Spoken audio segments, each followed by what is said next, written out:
We are live with the collab you never thought would happen, but it's happening. It's happening. Welcome, Melissa. Well, nice to be here. Excellent, excellent. Yeah, so been meaning to get you on for a while. I just, I don't know. I wanted to get you on a while ago, and I think something happened. I got really busy with other stuff, but yeah, Life. yeah, good to have you on. For those who don't know, Melissa, she is a Christian apologist. Would you call yourself an apologist or just an influencer? Or... Oh, I definitely not influencer. Okay. I say I'm a mixed bag, but yeah, I usually start and lead with like, yeah, I guess I'm an apologist. Yeah, that's fine. I call myself a hot mess, so that works. Yes, mixed bag versus hot mess. Yeah. Yeah, so I have linked her channel below. She does a lot of really good stuff. I remember a little while ago you've been going after the prosperity gospel nonsense. Like you went to the Kenneth Copeland conference. Yes, I go. You know what's funny is I've always done this. I haven't released this video yet, but I went to an Esther Hicks conference. Do you know who that is? No idea. I don't know if I want to know, but tell me anyway. She is a woman who channels a group of entities that call itself Abraham. And I used to follow her work. Yeah, man, it's creepy. I used to follow her work in when I was in New Thought, thinking it was New Age. And I went to a conference recently and I wrote up all the stuff for it and I'm about to film it, but I've always done stuff like that. I've always gone to go visit these places. Back when I got started in ministry, it was with cults. And so I went to LDS wards. I went to Jehovah's Witnesses, Kingdom Halls, the conferences, the conventions, wherever I could go, I went because I was just so curious. And I think apologetics is like journalism. You kind of have to go and get boots on the ground. Yeah. Well, I've linked your channel below, so everyone go subscribe. But today I'm introducing you to something you've not dealt with a lot, but it's the lovely feminist equality world that we call Islam, that just loves women and treats them so well, and they're just so respected and loved. And so, yeah, that's Christianity is the problem. We're the threat. Yeah, we are totally the problem. And Islam, with the feminist Muhammad, police be upon him, is here to save women and Muslimas everywhere. And so what we're doing today, guys, is I found a Muslim lady who is advocating for polygamy and is telling women, you want to fix your marriage, you want a good marriage, you should bring more women for your husband to marry. And I was like, you know what would be good for this? I thought of you instantly, actually. I was like, Melissa, I was going to say, finish the sentence. You knew. I was like, I should get a woman on here. Yeah. And see if the woman can convince her. Yeah. For you to just go out and get some more women, bring them to your husband, and you're going to make a nice, big, happy sister wife family. I was like, let's do this. And I can't get a Mormon wife because she might actually be convinced. So I got to find an actual, I'll find a nice Christian lady and see what she thinks. Let's see if I'm convinced, Michael. Let's see if her arguments can sway me. And maybe after this, I will go in and tell my husband that I will be bringing home another wife for the benefit of our marriage. Did you tell your husband what this stream was going to be about and anything like that? Yes. Yeah. Before we got on, I was telling you, I was like, so here, I let him watch a little bit.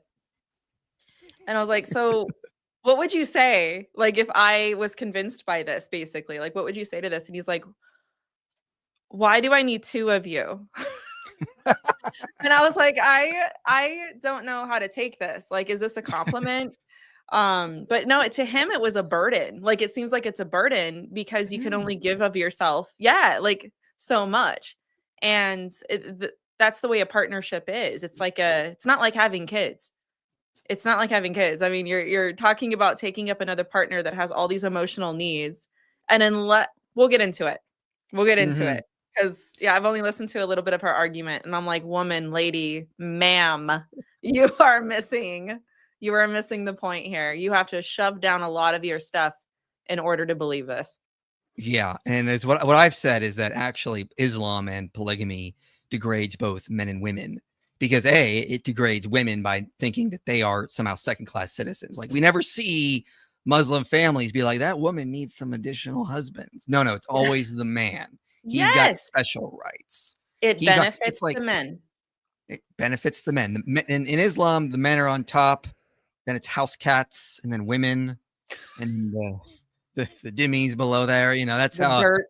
order goes. But it also degrades men, like this whole mentality, because you're basically saying to the Muslim men, you're an animal. You can't develop self-control, self-discipline. You're just a slave to your lust. So just act on it. And women should be doing all the work they got to cover up, and you should never have to worry about trying to control that lust urge. Women will take care of it because you're just too simple-brained to deal with these things and develop virtues so you could become a better person. Nay, says Islam. It's all about women controlling themselves and men just going free like they're monkeys or something. It's ridiculous. Yeah, that's a solid point. That's a good point. Yeah, it's like it's one of those things. It's I don't quite understand how this is beneficial for anybody but the man. And you know what else gets me? You know what bothers me the most about this is that, especially in the culture that we live in, we talked about this a little bit before when we first got started. Like, oh, they think that Christians are the problem.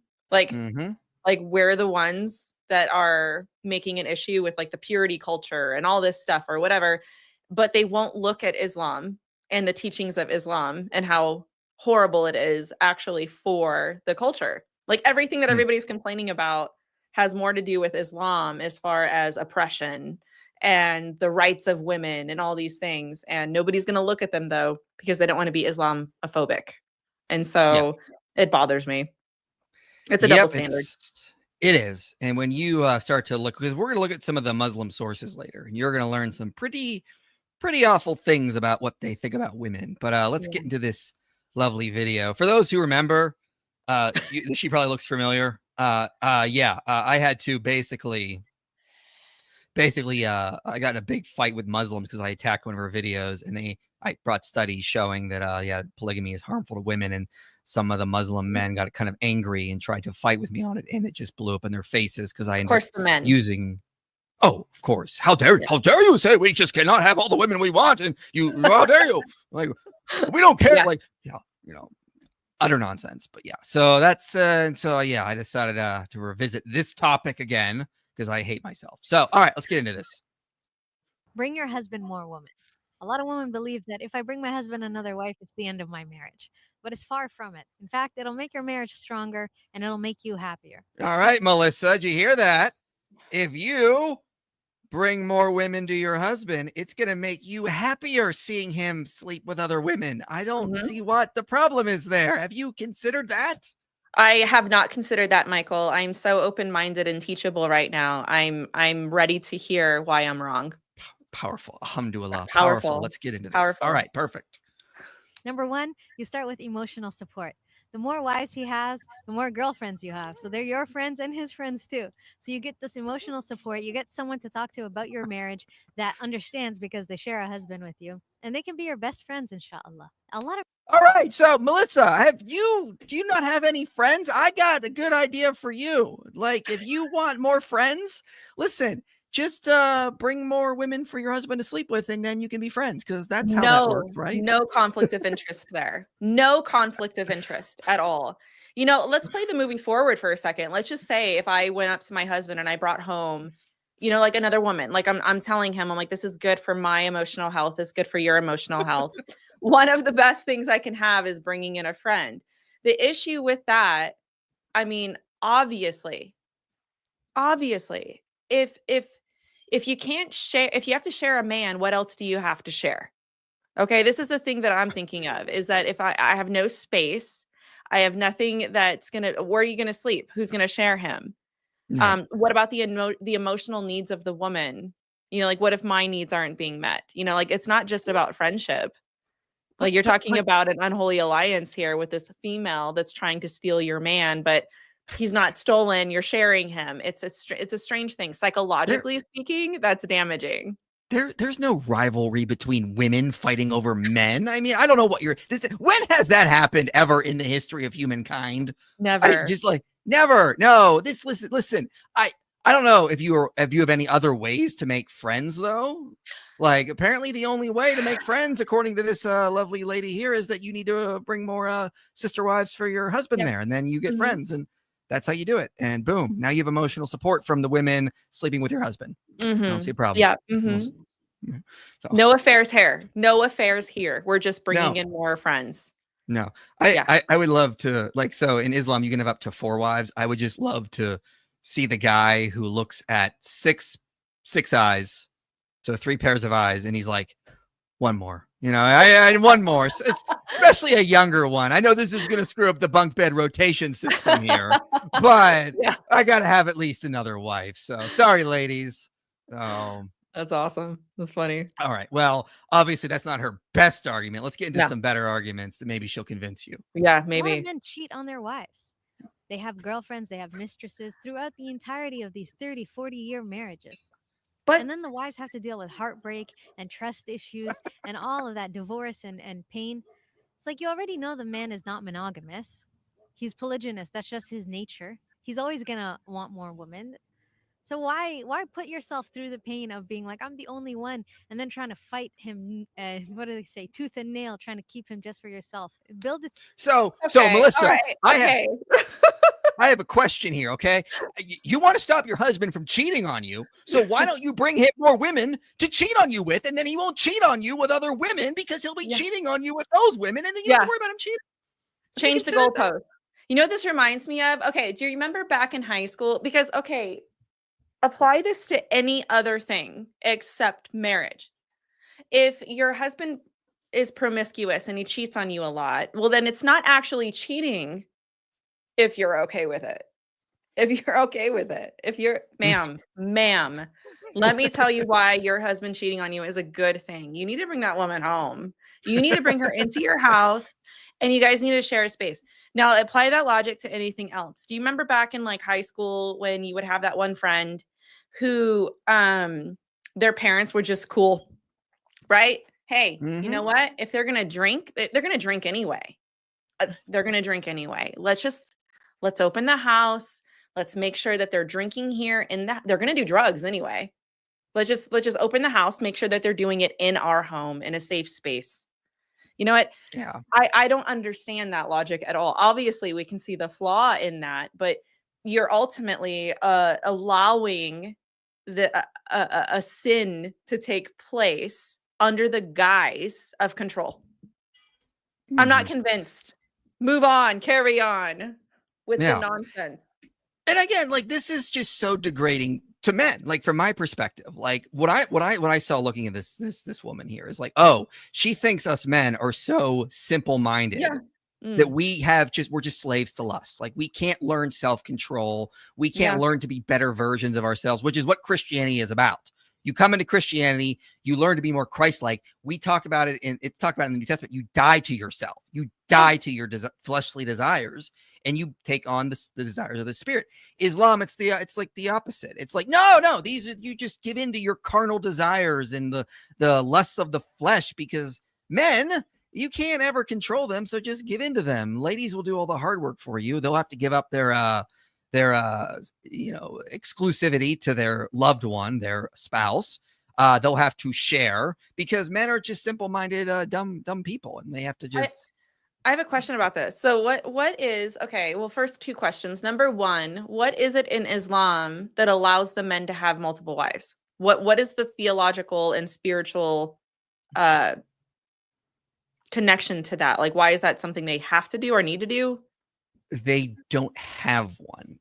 Marriage is not as sacred as it is in Christianity. Like, in Christianity, marriage is sacred. It's a priestly act. We are in our marriages. They're only monogamous, heterosexual marriages, because we reflect Christ's love for the church. They don't have that. It's just a carnal desire for you to.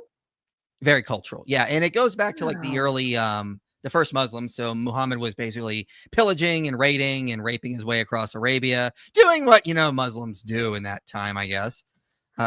Just read a book by Tom Holland called The Shadow of the Sword. Pretty much is what they were doing. And so they'd slaughter the men that were fighting them, defending their villages. And then they'd be of these villages left over all these women. And they're like, what do we do? Well, I guess you can enslave some of them. You can marry up to 4 women. And that does it. So yeah. So this is a law. This is not like this is an Islam cultural law thing. Because you have like polygamy and LDS faith, which I'm much more knowledgeable about, and why that exists. Because they believe if you don't take more than one wife, like it's actually a spiritual thing. Okay, so my second question, my follow-up question with this is the double standard. Like a woman can't bring you know what I'm getting? Yeah. Yeah, okay, so wait.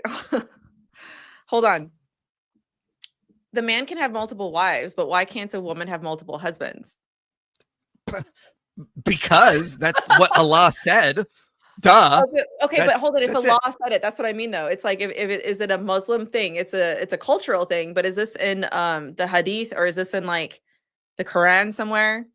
As far as I'm aware, now the Hadith collection is huge. You go through Al-Bukhari, you got to go through Sahih Muslim. There's a ton of Hadith, and they're big volumes. I'm not aware of this issue coming up. I don't, as far as I remember, and I could be wrong, but as far as I'm aware, they just never even considered it. They just never considered, well, what if a woman wants multiple husbands? And to be fair, we're talking about these early people that were not really the best examples. I mean, there's a hadith where Aisha, Muhammad's child bride, is complaining to Muhammad about, even among the pagan and Christian women, Muslim women are treated the worst. And he's talking about this. She's talking about this woman just brought to Muhammad with her husband, who's like, was beat so much her skin turned green. And she's like, why are the Muslim women treated the worst of the women out there? So I could imagine a lot of them kind of going, I don't know if I want two of you. I mean, as far as I'm aware, this never came up in the Hadith. Interestingly, I don't find too many women that want to bring home extra husbands.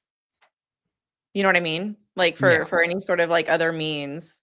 But okay. So I was just, because I'm a little bit, I know of certain beliefs within Islam, but you gotta dig real deep with these kinds of things. Like you gotta read the Quran, you gotta know, the law, you gotta know the culture, and you're much more knowledgeable in that aspect.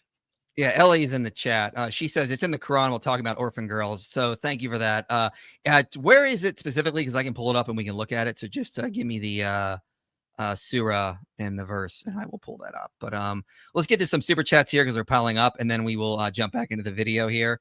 Thank you, John, for becoming a channel member. Roken says, did you see Apologia's new video? Nope. As far as I saw, he's like pretending we were like in an emergent thing over Rhett's video, and it was just like a popular topic on Easter, and I think just a lot of people wanted to address it, so they're just propagandizing it, I guess. Whatever.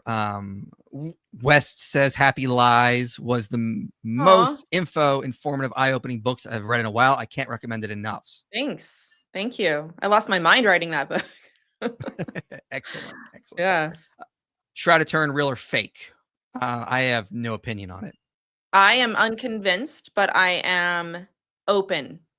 I interviewed Jeremiah Johnston about this. This is something he is very passionate about, and he is very convinced that it's real. And I need to care more before, you know what I mean? Like, you got to care about a topic more to actually be like, oh, real or fake. But I tend to be skeptical but open.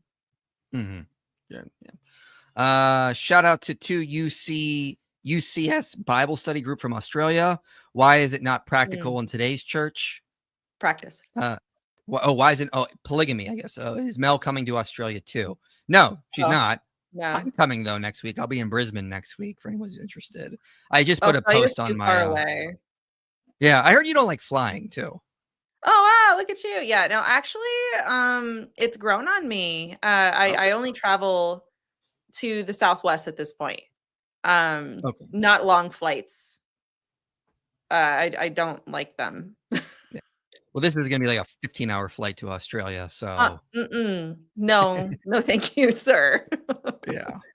Yeah. So but I'll be in Brisbane next week for anyone's interested. There's a post on my channel on the wall. If anyone wants to go look, and you can come to an event. I'll be down there for. So why is it not practiced today? Because Paul is very clear in places like 1 Timothy 3, 1 Corinthians 7, that the only marriages in Christianity that are allowed are monogamous heterosexual marriages, as well as Ephesians 5, for example. So it was And then you could go to Jesus in Matthew 19. In the beginning, he made them male and female. So the early church came to a pretty quick conclusion that polygamy was wrong and should not be practiced among Christians. And that was a very smart decision. As we'll get to in a little bit, I've got some studies to show the harmful effects of polygamy. Would you debate Ilya on polyamory? Sure. Not sure who that is, but I would gladly have a debate on that. Would you rather have a 30-second conversation with God himself, have any one question have answered, or have a 5-minute interview with an actual angel, get many questions answered? Have a 30-second convo with God himself, have any one question answered, or have a 5-minute interview? Oh gosh, what would you say? What would you do? I would go with the angel because I don't think I'm ready to stand before God, considering I'm still a sinner, and I would prefer not to fall. You would spontaneously combust if you. Yeah, option B. That's a good point. Yeah, I don't want to look on his face and die, as he said to Yeah. Moses. So Yeah, that's so good. we'll do that one now. Thank you, Skylar Harris. Bring more women to your husband. Assumes that the men okay with polygamy aren't already looking. Yeah. Yeah. Yeah, if you're already into polygamy and you're trying, I bet he's probably already got someone lined up. He's trying to bring in some. Yeah, you know, you got to wonder too if it's about being friends. To her point there, what if he doesn't like her? Number one, and what if you don't like her? You know what I mean? It's like it's all. None of this works. None of this. It doesn't. None of it works, and the studies will show that. But also, I mean, here's the thing: it's from an evolutionary perspective. I don't know what you think about evolution, but humans are classified as a pair bonding species.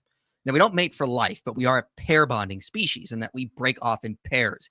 Even in cultures that allow polygamy, most people in that society do pair bonding. That's the way humans have evolved. We did not evolve like chimpanzees that are not pair bonding species.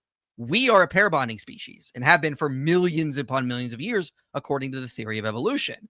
So for people to actually practice polygamy, it always results in problems, as the research shows, because it's going against our very nature. And this also shows up in the way we sort of exist. We're not like goats or chickens, where it's like just one male and a bunch of females. Like humans are generally 50-50 in terms of the way that we have offspring. We never have a society where it's like 25% male and like 75% women. That never happens. If anything, more societies in the past have had more men than women. Like in Jesus's day, there was more men than women because of medical issues, women dying in childbirth. So there was just more men. There's never been a time where polygamy was practical because of the way we are just simply designed as a pair bonding species and how we have offspring. What would you say to the Old Testament polygamy? Because I know that was allowed for a while. This is something I've had to look into because of the FLDS. And of course, Sister Wives, very popular TV show. And, you know, I realize, you know, like my reasoning of what I would give. But what would you say to somebody who's asking, hey, you know what, God allowed this in the Old Testament. And, you know, if God allowed it, then it should be okay. What would you say to that? Yeah, well, Jesus answered this pretty well in Matthew 19 when he's talking. The Sadducees come to him and says, you know, if this woman marries a guy, the guy dies, and then the next brother marries, and it's 7 brothers, and who's she married to in heaven? And he says, well, he answers them by saying, well, they're not going to be married, and also in the beginning he made them male and female, and we gave things like the law of divorce because your hearts were hard. So first off, Jesus basically says like she's not going to be like polyandry. I think that's the correct term, where it's one woman and multiple men. So obviously he was against this whole polygamous idea, but he also cites the idea of the original pair creation. And I think it was Robert Alter, who is a Jewish scholar, pointed this out, that anytime in the Old Testament, anytime polygamy and primogenitry comes up, primogenitry is the idea you give everything to the firstborn son, or they get a larger share.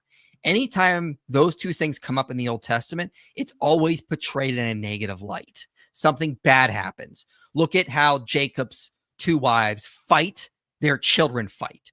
Look at how Sarah goes after Hagar. Look at the problems that always result. And so I think Alter, was saying is like, this is the narratives in Genesis, for example, are an anti-polygamy narratives. They're basically saying anytime this has happened, anytime, look at the chaos and destruction it has with the children, with the wives. This is bad, guys. It's never portrayed in a good light. And my pastors pointed out, the laws on polygamy in the Levitical law are not endorsing it. They're there to regulate it. Sort of like how we have laws today regulating gambling. We're not endorsing it, but we know it goes on.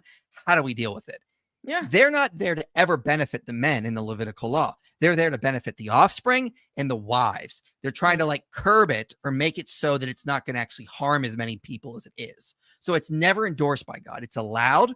And even places like Leviticus 18:18, scholars like Angelo Tossato have noted this might actually be a law against polygamy because it says do not marry a wife to her sister. And that seems to be an idiom that just means another. To her sister, to her brother, those are idioms in the Hebrew Bible to refer to another. The to his brother comes up a lot to be just another. So Tossato argues this is just an idiom that's saying don't marry a woman and another. So therefore polygamy technically was not endorsed. Yeah. Okay. Yeah. Basically. So yeah. Ditto. No, I'm glad you brought that up because if we get Muslims replying to this, that's we're gonna have. what we'll do. I know people are gonna think this, and I know that it's gonna come up because there's lots of biblical. It's one of those things where it's like, oh, it's in the Bible, therefore, and I'm like, yeah, well, actually, you might want to look into that a little bit more. Yeah. And even throughout Scripture, you have it in singular that God, He presents Himself as the husband, right, and in the church as the bride. Like throughout Scripture, it's singular. There's this marriage of relation, and I think that's very interesting. Yeah, for sure. And yeah, this is what Muslims do. It's their knee-jerk reaction. They just do whataboutism. They're like, well, what about polygamy in the Bible? And it's like, this is so easily debunked. So I'm glad you brought that up because we can address it. Yeah, exactly. Yeah. Oh yeah, for sure. So let's get back into this powerful video, see if she convinces you with her third argument, because it seems to be you get to build a team. You get to build a team, Melissa, of women sleeping with your husband. I have to take notes. Hold on. Okay. There. Okay. Go ahead. Play it. Build a team. You guys can start your apparently look at this picture. You can start a soccer team. How nice. Wow. Just soccer moms. That's just such a plus with my husband sleeping with all these other women and me being emotionally devoid. Wow. Building a team.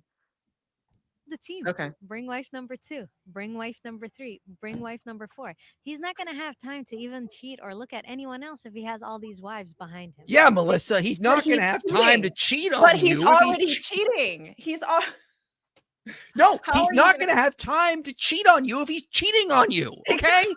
Exactly. Yeah. I don't see how you don't get that. It just makes perfect sense. He's not going to have time to cheat. Exactly. Thank you. That's wisdom. Thank you. I appreciate that. Taking care of his needs.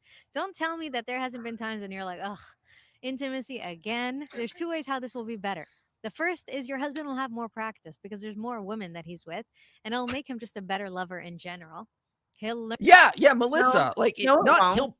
He'll be a better lover. In fact, if you're going to bring him more women, just go to the strip club, apparently, because it's, according to her, he's going to get more practice for you. So get the experienced second wife, I guess. Well, okay, if you're going to follow her argument for just a second, I need to be careful saying this, but I understand that a lot of women have a lower libido than men, like when they're married, okay?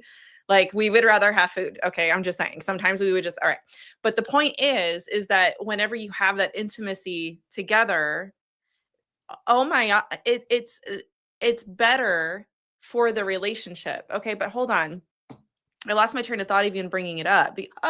Okay. So if you have, so you're going to have 4 women with low libido. Yeah. And you know what? That's going to help you out. Hey, you know what? Yeah, we're just going to take turns. Even though none of us are really going to enjoy it very much or even want to do it. I mean, you get to do it less.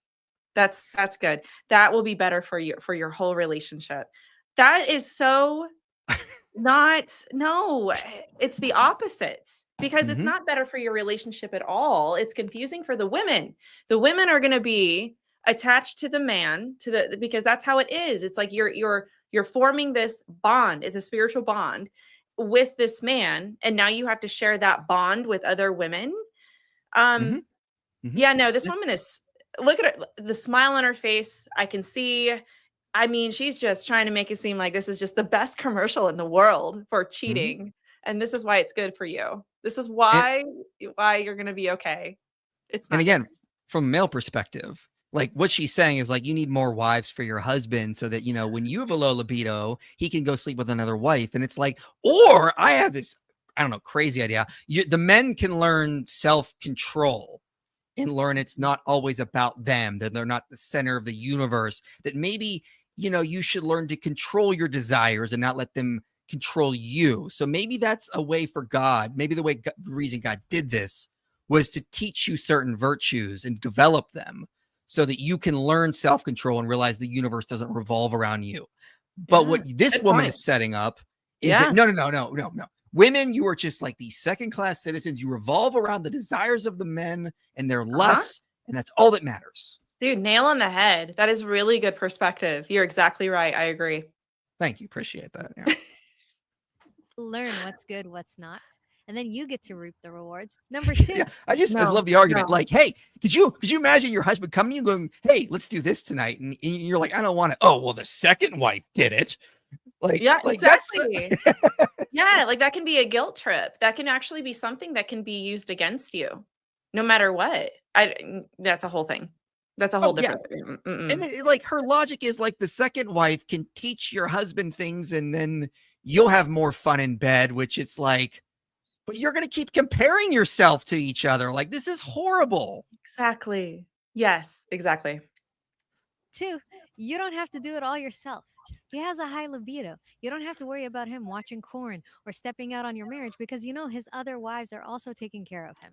And some people are like, oh, what about STDs? STDs come when you cheat.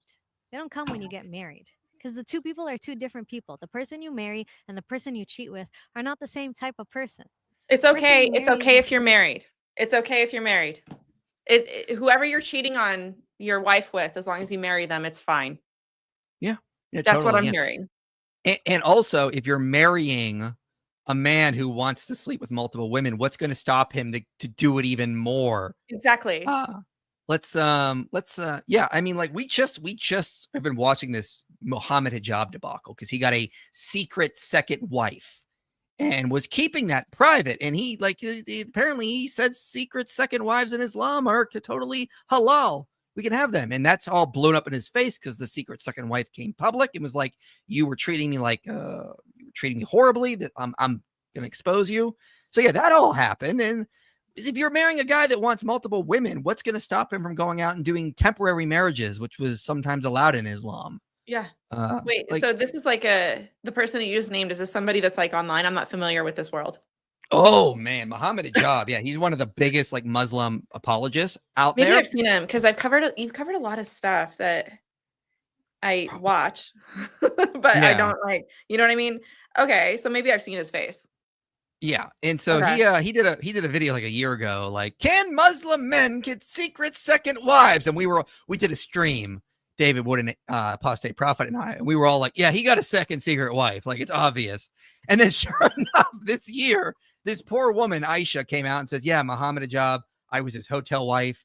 He said he was going to do all these great things for me, and then he just sort of left me high and dry. And now she's exposing him, and it's not going well for him because, so like, yeah, if you allow this and you teach men this is okay, what are they going to do? They're going to Mohammed hijab you. They're going to take advantage of women and use them for whatever or they want. And this is horrible. Look at the consequences. You know, the other thing that's going through my mind when I'm watching her is that it reminds me of a cult-like mindset. Because first of all, whenever you find cults like this, it's always like this, where the men have multiple women who are always around them. Number one, and number two, the excuses that the women make to say that this is okay, or this is like a spiritual thing, or here's why this is good, or whatever, or whatnot, remind me of the same arguments that they would make in the cult.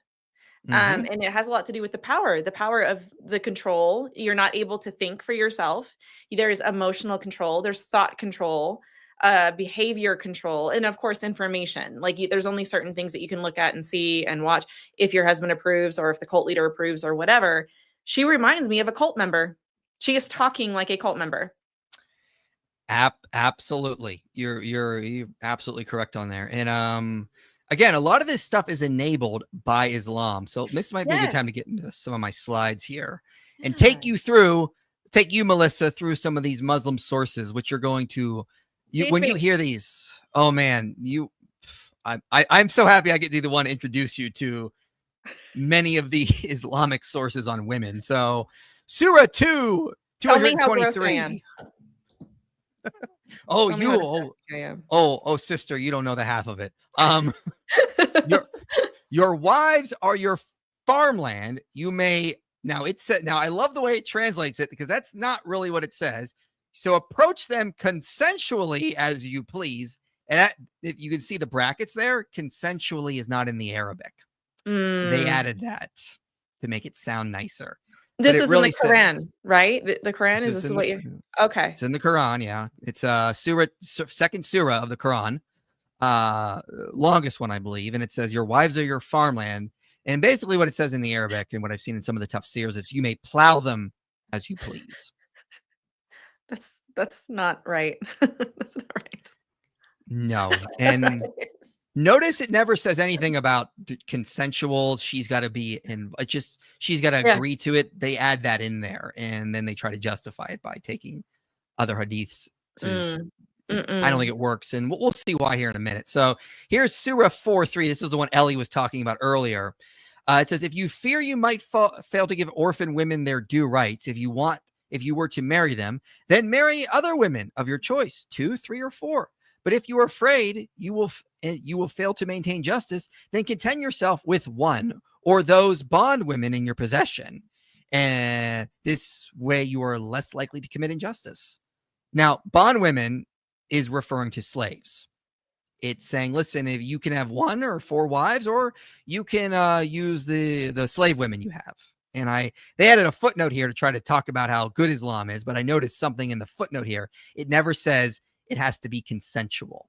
Never says the women have to agree. You can, the only qualifications are if you desire it and you own them. You can do what you want with them. That's what we get. Surah. Now, here's an interesting one. This is talking about how women can are treated by the husbands. So it says here in the second part of the hadith, if you sense ill conduct from your women, advise them first. If they persist, do not share the beds. But if they still persist, and then it translated as, then discipline them gently. But I noticed gently is in brackets, because again, not in the Quran, and it actually says in the Arabic, because I highlighted it up here, strike them. I was just You going to can ask strike what it them. means to be punished. So that's hit them. interesting. Yeah.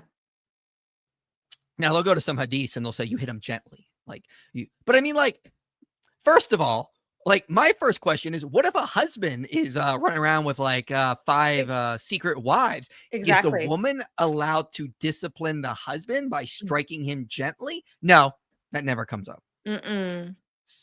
Rules for me, not for thee, basically. I have a question about this. How do they okay, so again, going into our culture right now and understanding how Christianity has made like this huge difference in the world when it comes to so many things. So many things, including women's rights. What is their defense against that kind of argument? Like, what would somebody say who's a Muslim? And we're talking about this right now. We're talking about, oh, but men can do this and women cannot. But what if the tables were turned? What would they say to that? I've gotten different responses from different Muslims. You get someone crazy like Daniel Haqiqatjou would just be like, no, this is the way Allah set it up. No disagreeing. The modern culture is just wrong. Look at all. He'll say stuff like, well, if you don't discipline them, they're going to start OnlyFans and they'll start going to this. He's an honest Muslim. Yes. Okay. That's a good way to put it. Yeah. Some of them will try to like, they'll be like, you just gently, some of them I've heard him say, you just gently poke them. Like, this is how you discipline them. This is what Muhammad was thinking. He's like, first you advise them, then you kick them out of the bed, and then you just start poking them, apparently, is what I've heard. Because they go from a hadith about what Muhammad, hit or poked Aisha in the chest, and they use that as their go-to. Whatever. All it's right. not what it says, and that it's just they're trying to rationalize it for Westerners. It's not being I'm trying honest to with be a you good guys. journalist, and I cannot wrap my head around this. It's It's odd. something. Yeah. Here's another one. That's Surah 3350, and again in the Quran, again talking about the bondwomen, and you see at the bottom there, the last couple lines. We know well what rulings we have ordained for the believers in relation to their wives and those bondwomen in their possession. So again, it's talking about how you can basically use those women however you want. Your wives and your bondwomen. We've ordained for believers in relation to their wives and those bondwomen. As such, there will be no blame for you. So if you desire, you just go out and those are what we've allowed for you. So we're gonna get to some other ones here in a minute, but here's an interesting hadith I'm sure you're gonna like. This is from Sahih al-Bukhari. Sahih al-Bukhari. This is the top hadith. This is like it's like Quran and hadith, and like Sahih al-Bukhari is like the best of the hadith. Okay. The prophet said, "Isn't the witness of a woman equal to half of that of a man?" The woman said, "Yes." He said, "This is because of the deficiency of a woman's mind." This woman needs to become a Christian. Like, she needs to just understand her worth. You know what I mean? The deficiency of a woman's mind, says a man with a deficient mind. Give me a break. Mm-hmm. Yeah. Ellie says Daniel said wife beating is no different than the law punishing criminals. That's what he said. Yeah. He said, like, would you want the state to punish your wife, or would you do it because you love her? You want the state that is careless and doesn't care about your wife, or is it better for the husband to do it who cares and knows what's best for her? That's how he tried to justify it. It was disgusting.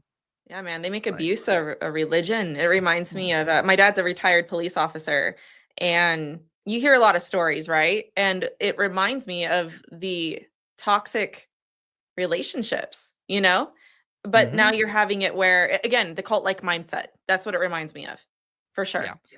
Yeah, and this is why they need to allow polygamy, because the woman is equal to half a man. You need at least 2 wives so you can outrule your husband. You need 3, and then the 3 of you can gang up on him. There, it's like now it's 1.5 men. Uno reverse. Very, yeah. Let's do.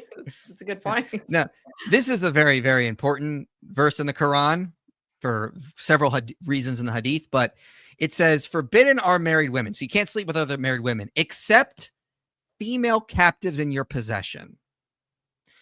So you can't just go take other men's wives unless they are your slaves.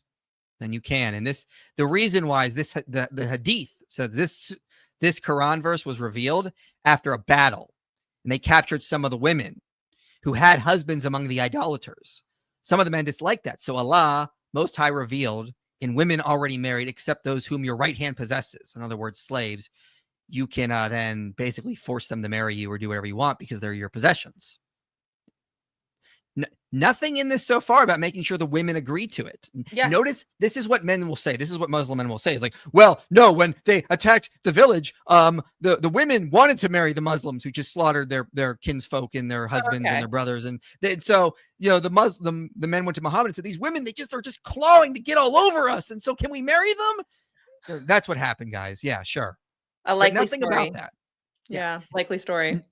Nothing about say the women wanted it. Nothing about asking for their consent. None of that. Yeah. Similar. This is a little bit more of an extended story in Sunnah Abu Dawud. I always butcher that. But the apostle of Allah sent a military expedition to Awatas, I think is that, on the occasion. And they met their enemy and fought with them. They defeated them and took them captive. Some of the companions of the apostle of Allah were reluctant to have relations with the female captives because of their pagan husbands. So Allah then sent down Quranic verses, which is the one we just looked at, in all married women, unto you save those captives whom your right hand possesses. So they had captured all these women, and they were like, they're already married to some men. Can we sleep with them? And Allah was like, yeah, go for it. It's fine. They're your slaves, That's a good paraphrase. Pretty much. Yeah. Mm-hmm. Yeah. Here's another interesting story. I think this is a similar one here. So the Arabs, they had, so it says here that we received captives from among the Arab captives, and we desired women. And celibacy became hard on us. And we love to do this aspect where the pull-out method, I guess is what you could say. So when we intended to do the pullout, we said, how can we do the pullout before asking Allah's messenger? Because that's another thing in Islam. You can't do anything unless Muhammad basically said it's okay. This is why there's so many hadiths. And he said, it is better for you not to do so, for if any soul till the day of resurrection is predestined to exist, it will. So don't worry about pulling out, guys. It's fine. You just do what you want to them. This is similar. Again, another hadith telling basically the same story. So yeah, just showing that, this is all there. Again, they were doing the pullout, withdrawing the male sexual organ before admission, blah, blah, blah. And Muhammad said, no, you don't have to worry about that. It's fine because everything's been predestined. So yeah, this is what we get from Islam. And by the way, it's not like they were waiting till they were women, because Muhammad married Aisha when she was 6 years old and then consummated the marriage when she was 9. So this could have happened pretty young. I actually think I remember you debating somebody about this. Oh yeah, Daniel Hakikachu. Hold on, my brain cells are braining. Hold on. The argument, if I remember correctly, the argument he put forth was that it's a good thing to marry them young, even if you don't sleep with them. Yeah, that's actually a you are guaranteeing that they will be taken care of. It doesn't mean that you're sleeping with them. So how dare you insinuate such a disgusting thing, you horrible person, Michael Jones, something like that. Yeah, and I got him to admit that you could marry and consummate the marriage with as young as an 11-month-old in the debate, according to the rules of Islam. Ugh. Oh, but Christians are dangerous. Let's just remember that. Christianity is the dangerous religion. Yeah. Unbelievable. And again, in the Quran, it says this, in Surah 65, it says, as for women past the age of menstruation, in case you do not know, their waiting period is 3 months. So if you want to marry a woman and she just got divorced from another guy, you got to wait 3 months to, ensure that, pregnancy issues. And those who have not menstruated as well. As for those who are pregnant, their waiting period ends with delivery. So women who are past age of menstruation, you got to wait 3 months. Women who've not menstruated yet or who don't menstruate, the waiting period is 3 months. So even Muhammad Ajab noted this verse opens up to you can have basically young as you want to go. He admitted that on camera. Well, of course they're gonna push it. It sounds, yeah, of course they're gonna do that. Yeah, and now there are some Muslims, more progressive Muslims, will say this is only talking about women who just like never menstruated, and I'm not sure because it's contrasting like those who stopped. It would follow that you're going to talk about those who haven't started yet. It seems to be the logical train of thought of Muhammad here. So, you ready to convert to Islam?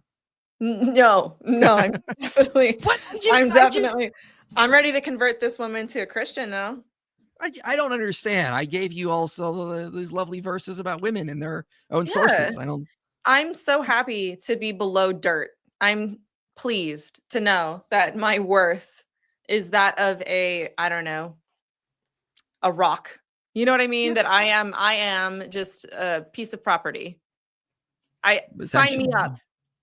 Sign me up. Yeah. You don't like it when Allah compares you to a tilth or farmland? I don't get it. I don't see the problem here. So of course you don't, because you're a man. Smash the patriarchy. Let's All right, let's see what else she's got for us. Is an investment. The person you cheat with is just someone you're having fun with. It doesn't necessarily turn into a long-term investment. Your relationship with your husband will get stronger. Simply because you have to. If you want a happy marriage, you have to communicate. You can't just be passive aggressive. There's another wife that he'll go to. And you feel like, okay, I need to explain myself. He has to understand me. And he will, because now he has more women that he's dealing with. So he has to learn and grow emotionally. So his emotional IQ goes up, and so does yours. What sort of like background cognitive dissonance is this? Like, okay, let me try to follow her train of thought. It will make your marriage stronger because he'll have other women he's dealing with, her words, not mine. Yeah. And so then you'll have to work harder to get his attention because you're competing with these other women. And then he'll have to develop emotional intelligence, or he could just start ignoring the woman nagging him and go to the wives that are not nagging him. I You look like you're about to have an aneurysm. Calm down. It's okay. the logic doesn't compute here. No. This is It doesn't. She did. It sounds like to me that this is definitely one of those things where you're trying to pack on a reason, a good reason, right? Where it's like, oh, it's emotional intelligence. No, it's actually kind of the opposite, don't you think? Because you're taking like, okay, I don't know, I'm a female, and not to be, dismissive of my kind, but we have a toxic trait. Okay, we can be a little crazy, all right? Sometimes women can be a little emotional, right? And we need to get a grip sometimes, right? Like we have our gifts, the men have their gifts. Y'all can be a little bit the opposite. No, honey, she's wrong. You're never crazy. I'm You sorry. I'm sorry you robots. heard Don't, that. No. don't listen to him, and your husband's a robot, okay? So it's like you have you know what I mean? It's like you have this dance, right, of these two things. But here's the thing. She wants to talk about emotional intelligence. She wants to talk about emotional intelligence, how to bring that up into a relationship while perpetuating abusive behavior. Mm-hmm. Her saying this tells me she has no emotional intelligence. That she has accepted an abusive relationship, which means that her point is null and void. And then I'm writing this down. She's talking about like, okay, you're going to invest, right? You're doing this whole investment. You know what it is? Okay. I don't know if anybody's ever, done a business or whatever, but it's not good when you have too many business partners, right? Because everybody has their Right. opinion. Yeah. Like you have to have, say you have 10 business partners, 5 business partners. You know what I mean? You have to get everybody on the same page in a business sense. There is no emotion involved. How are you going to do that in a marriage? This is malarkey.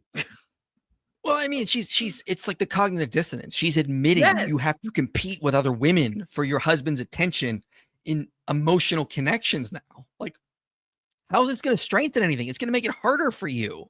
Like she's admitting to having to compete. It's like, this is horrible sounding. And this Exactly. poor guy now has to like it doesn't even sound good for the guy. He's got to like deal with these women fighting over him. He probably just wants to watch a game or something. It's like, it's like when you went to your husband, he was flat out right. He's like, this is a horrible idea. How can I deal with another one? I mean, like, this is a lot of work as it is. Marriage is hard work. And you want to now double the intake? I mean, come on. Yeah, and it's funny though, because I think of the work that's even okay, when you have children, okay? It's like when you have children, every time you have a child, a part of you has to be committed to that child. Mm-hmm. And even more so whenever you're bringing in when you have one person that you're trying to spend time with and cultivate that relationship. Everything she's saying, it's like if you're going to have any sort of silver lining, any sort of positive way of looking at it, it's this little itty bitty part over here, but there's like a tsunami of issues that go on with it. I mean, that we talked about Sister Wives. I watched a few of those episodes when they first came out because I was fascinated with the psychology, and the wives were just so broken. Like it was hard for them to work through their stuff. No wonder they all got divorced at this point. Good for them. You know what I mean? Like all of them are gone and happier as could be. But dude, and then Cody, the guy who's actually that they're all married to, is a narcissist. I know that word is overused, but he is definitely something else. I do not understand how they thought they could marry him. But anyway, the man isn't even that desirable, right? Like it's you know what I mean? It's like, why would anybody, how would you even convince other women unless it was a cultural thing? Like if you're in America, you're kind of in trouble, right? Like is she in America? I think so, especially looking at the background. I mean, this doesn't look like Saudi Arabia, I'll tell you that. I was going to say, because I mean, think of the demographic, think of the low pickings. You know what I mean? That she's talking about. I wonder how that works, unless there's other Muslim communities that believe in this kind of stuff. Oh yeah, it's a big problem. They won't they won't be legally married, but Yeah. they'll be Islamically married, and so yeah, it happens in the U.S. It's unfortunate, and some of these women get brought here to be a second wife, and they don't really have any other connections. They don't speak the language well. Where are they supposed to go? What are they supposed to do? They're kind of stuck. It's unfortunate. It's a cult. It's a cult. Yeah. Let's see if she can convince you now. You're not going to be expecting him to read your mind anymore because there's just no time. He's spending some time with you, and then he's heading off to wife number 2, 3, and 4. So you got to get to the point right away. You got to tell him, what do I need, why I need it, why that thing you did upset me, and more likely than not, you're going to focus on positives than negatives. Yeah, Melissa. You know, you need your husband to help with things around the house, pay bills, that kind of stuff. Now you'll have less time to be able to do that because he'll have to focus on his other wives who are also competing for his attention. So think of the advantage here. How is that not better? I disappeared, but I'm still here. Yeah, no, it's not better at all. In fact, the way that she reminds me of what she's talking about is like a wife who's checked out of her marriage. She reminds me of a wife who's just like, okay, I'm sick of being married to this man. Let's bring in another female. You know what I mean? Like, that's what it reminds me of.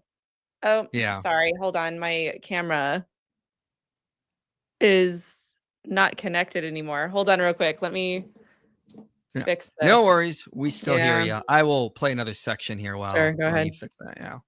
Let's say you were doing long distance and you're going to see your fiance or see your boyfriend. You're spending such a short amount of time. You're going to try to have the best time possible.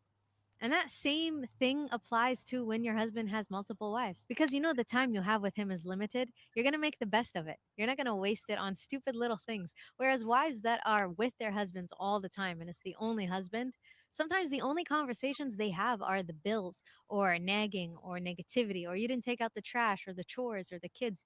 They don't even have a relationship anymore. I have news for her because that's what you're still going to have to do that even if you have multiple wives. Exactly. That doesn't automatically mean that you're not going to have those issues. That is so strange to me. And she's also being kind of degrading to women here. She's like, all you women ever talk about is the horrible things that upset the man. You never have anything good to say. So what you deserve is less time with your husband so that you only do the positive things. Like, again, this just such a degrading, simplistic view of humans, whether it's the man or the woman. Like, obviously more women need to be involved. Otherwise you're going to nag your husband. That's like saying, hey, you know what? The way I'm going to stop my kids from disrespecting me is to have more kids. Right. What is it's like, I just want to say to this poor woman, blink twice if you need help. Like, seriously. Exactly. Let's see what else she's got. Part of you is always like, okay, I have to connect with this man. It's that idea that he might connect with these other women. And because you're afraid you might lose him, which you won't, you'll also kind of push yourself to be a better wife. Also, when he's not with you, you'll have time for yourself to do things that you love.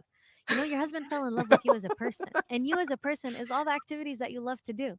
Whether you loved rock climbing or you loved cooking or painting or volunteering or whatever it is that you did, those activities made you who you are and made you the person your husband fell in love with. When he's with the other wives, you get the opportunity to go and invest in yourself. And you don't have to feel guilty about it. You don't have to feel like you're not taking care of your husband. Because if he's not with me, he's with wife number 2, wife number 3. Or this is actually one point. This is a point you made. This is the only point I think I agree with her on. Is that I wouldn't get another wife to go spend time with myself. But let me just say, as an introvert, this is the only point I think I'll give some grace on. I think that's she kind of let the cat out of the bag there. It's like, I need to get other women in here so I can just have some time for myself. This is horrible. I have a new theory, Michael. I think this woman is just checked out. I think she doesn't like her husband.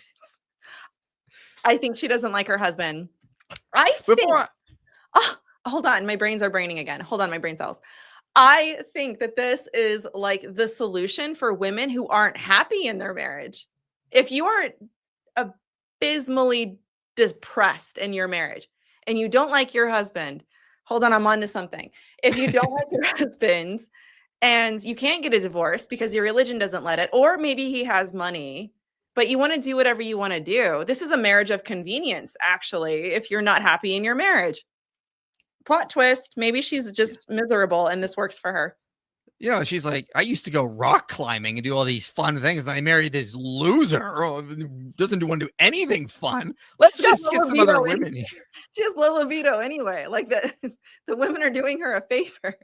Yeah, it's like, this is, I like to do stuff with my wife. Like, that's why I married her. Like, I remember dating girls and I would like drop them off and I would be exhausted. And I was like, just wasn't jiving with them. It wasn't their fault. It just, we didn't connect. But with my wife, I connect. I like doing stuff with her. So why would like I would be kind of like annoyed if I had to like do that with another woman, because now I have to make these other connections and I'd feel guilty for leaving her. And it's like, this is why this just doesn't work with humans. We are pair bonding species for a reason. That you could just see this way this could result in problems for the men and the women. I mean, we're just spitballing here and we're finding problems. I think we've cracked the code. This is satirical. This is, if I were to title this, it would be if you're in an unhappy marriage, here's how to be happy. If you are absolutely miserable, here are things that you can do. Bring in other wives. Because look, now your husband's going to be taken care of while you can just go do whatever you want. Like, that's what this reminds me of, is a marriage of convenience. Yeah. All right, let's get to some super chats here, then we'll get back into it.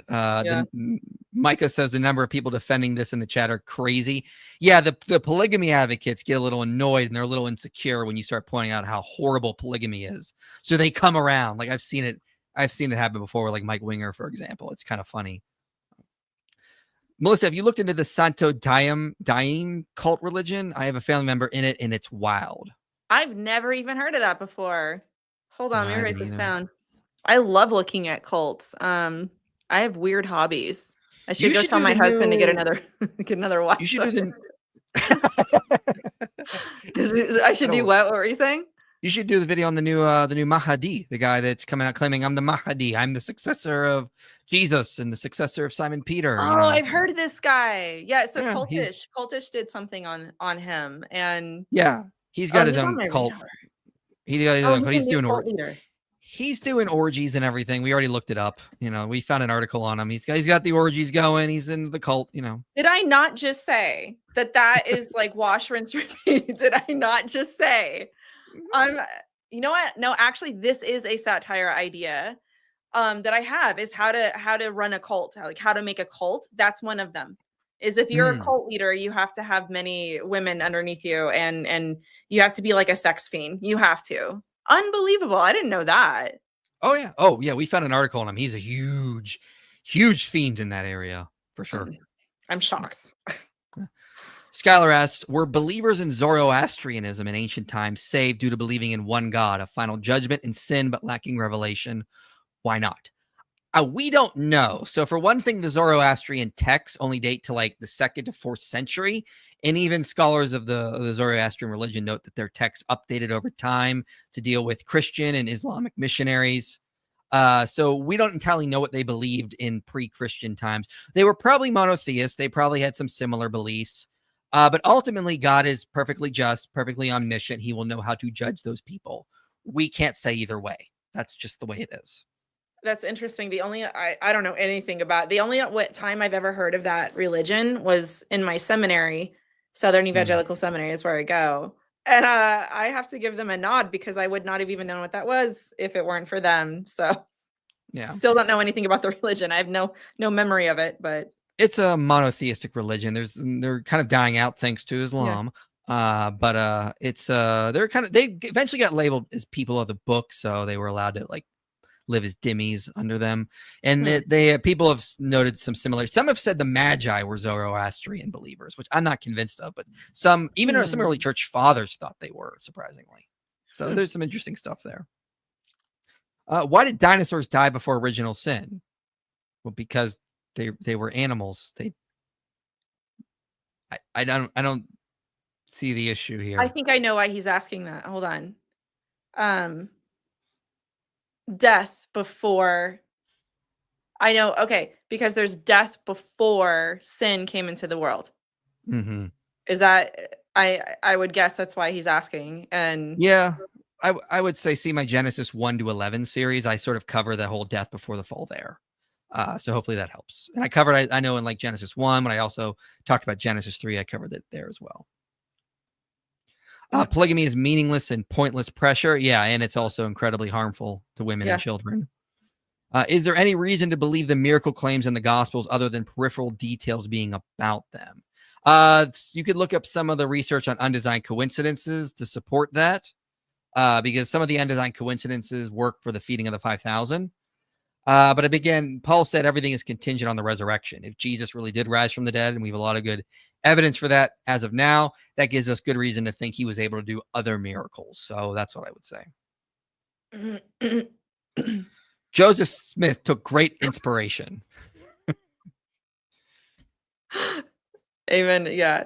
Yeah. God told Joseph Smith to take many wives. He's a whole other thing too. Yeah. He's like a mini Muhammad.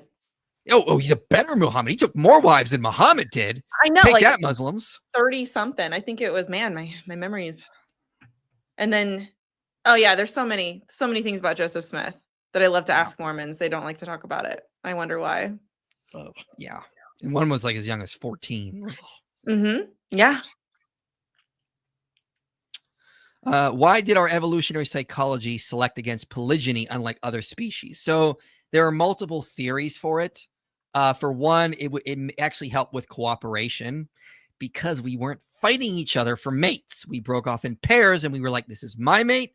I'm her mate. We're going to work together. You have your mate over there and we can hunt together. And it actually made better community bonds because there wasn't as much jealousy, coveting, fighting, or stealing of mates. You can kind of see how this actually leads to a much better community. And then you don't have one guy grabbing all the mates for himself, and then the rest of the younger, weaker men have to fight him, like comes like lion prides, for example. Like, obviously, it led to better community building, better cooperation. So that's probably a good reason as to why it was selected, and it helped in our evolutionary psychology. Honest question. Paul says husband is like Christ and wife is like the church. Do you think denominations are like wives fighting for one husband? This isn't the monogamy marriage Jesus intended. See, I don't think so, because we're talking about God here. And I don't think that's going to be a problem because we shouldn't compete with one another. We should be working together as one body. I agree. But I don't think it's the way Jesus looks at it. I think Jesus sees his followers as his body, his disciples, and he's going to use them how he sees fit to get the Great Commission accomplished. Mm-hmm. Yeah. I mean, if we're acting like that, that'd be a problem. I scold Christians when they do the internal fighting. I don't think it's going to helpful. Yeah. I think God is like in all these different spaces too. So like you can have a Christian maybe in a space that might be unlikely, like I always think that like a questioning Mormon, for example, or I mean denominations. I guess that's the word I'm hung up on, because it's. Do you think denominations are like wives fighting for one husband? I would think. Are we Christians are like wives fighting for one husband? I mean, a denomination is one thing. I mean, you're labeling it, but if it's the bride of Christ, you're a believer no matter what denomination you fit into, right? Like maybe it's against what the denomination teaches, but that's what you're in. So I guess that's my 2 cents to add to that. Yeah, I think that makes sense. Yeah. In Islam, nikah is contract, not sacrament at all. Yeah, that's the thing. In Islam, marriage is not something sacred. It's not a sacrament. It's just there so the men can deal with his lust. And that they don't ever look at it as anything really beyond that. And this is Daniel Hakikachu is just on his channel defending Muhammad Hijab, saying all this stuff. So you don't believe me? Go watch him defend Muhammad Hijab's second secret wife, and him talk about we can't impose this Christian understanding of marriage onto our marriages where it's sacred. Yeah, way to go, guys. Way to admit how backwards your view is of this stuff. Powerful. All right, let's see if we can get convinced in the second half of this video. or wife number 4. And all of these women are just as equally invested in him. Have clear boundaries for yourself and for your husband about what you want. You know, a lot of wives sometimes. Yeah, Melissa, have clear boundaries that you don't want your husband to have more wives. What is she even talking about with boundaries, though? Like, how don't- is she allowing herself to even have any boundaries if that's not something her religion allows? I don't understand what she means by boundaries. Hogwash. Let's see what she says. A lot of wives sometimes will call me and be like, "Oh, I heard him talking to the other wife on the phone, and it hurt my feelings." Or I opened up one of his text messages, and it hurt my feelings how he called her my love or whatever. Why are you? You don't say. Wait. Let her finish. Let her finish the thought. Hold on. Okay. Why are you even eavesdropping? Hold Why are you on. opening up his phone? It's not just No, ma'am. No, ma'am. No, ma'am. That is the wrong question to ask. That is the wrong question to. Can you imagine for a second? Can you imagine for a second that you, I mean, not you, let's just say hypothetically, yeah, you, let's say that you're like doing something that you should not be doing. Okay. Let's say that, your husband's looking at things he shouldn't be looking at on the computer and you catch him and you're like, excuse me, sir, what's up with this? And you're the bad guy because you're looking at his computer. You're looking at his computer. This is like what abusers do. Why in the world is she? That is the wrong question to ask. That is so psychologically abusive to me. That is abusive to say. It reminds me of cults. Oh, it absolutely is.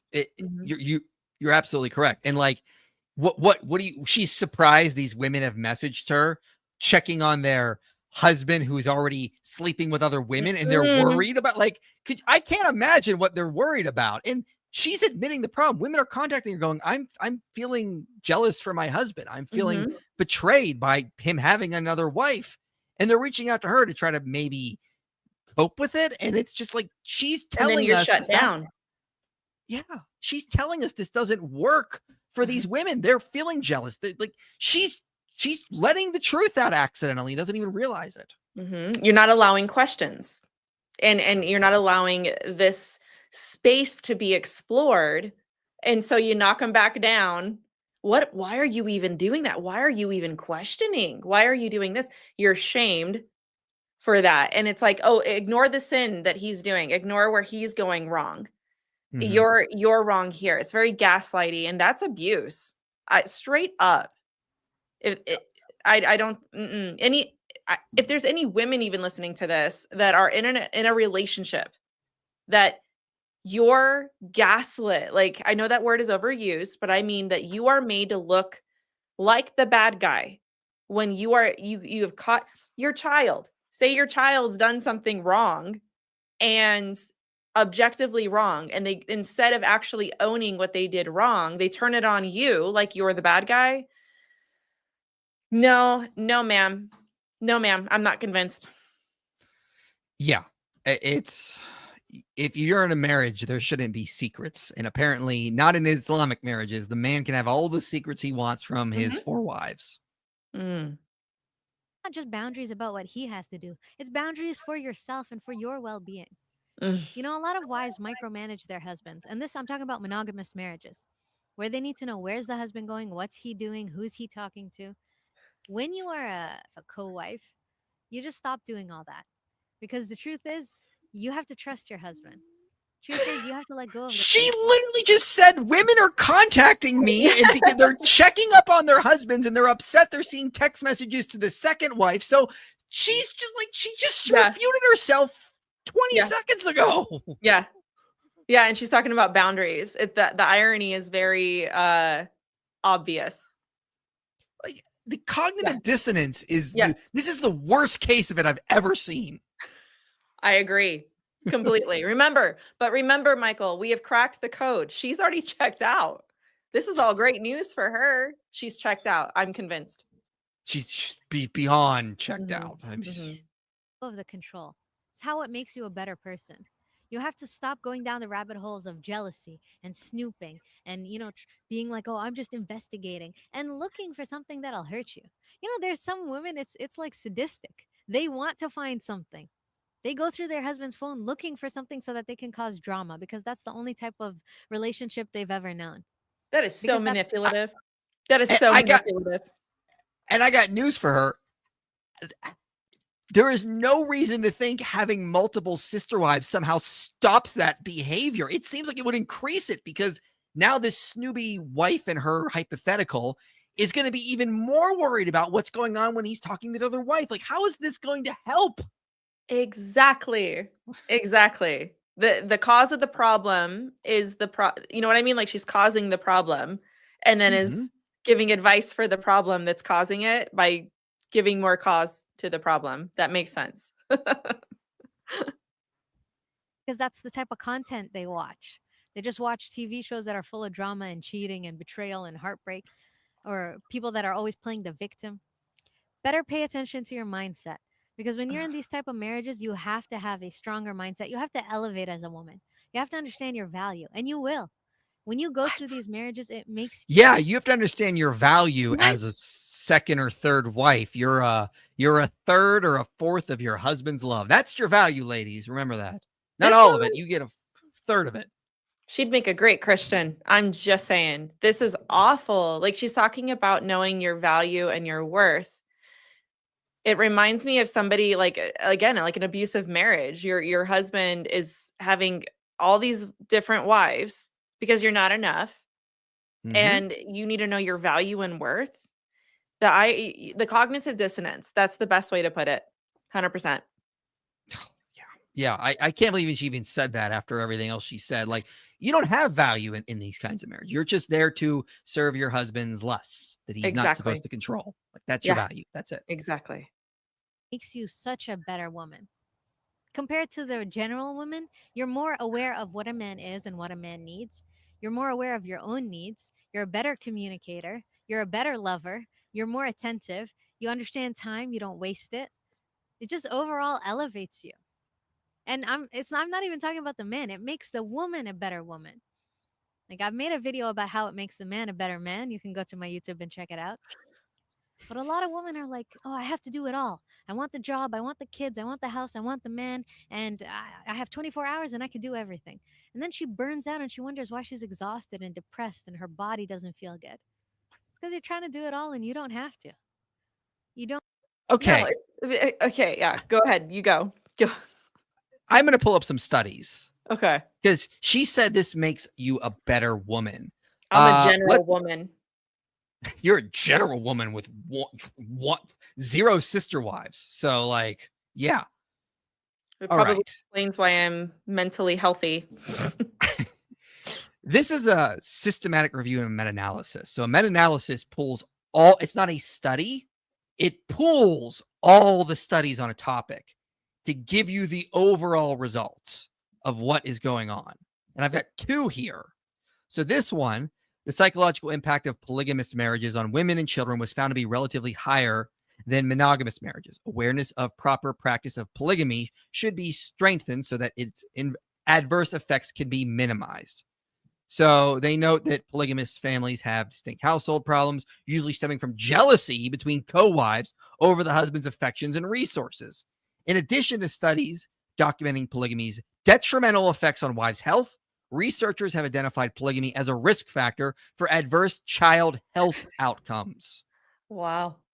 I mean, we can just go down to the conclusion stuff here, and it gets really, really bad here. So children with polygamous parents have higher risk of family dysfunction compared to monogamous marriages. For school achievement, 2 studies reported children with polygamous parents had lower scores compared to monogamous parents, and study reported that children with polygamous parents had difficulties in understanding subjects such as mathematics and English. So it not only affects the women, the children of these marriages are now suffering in school, and they're having deleterious effects there.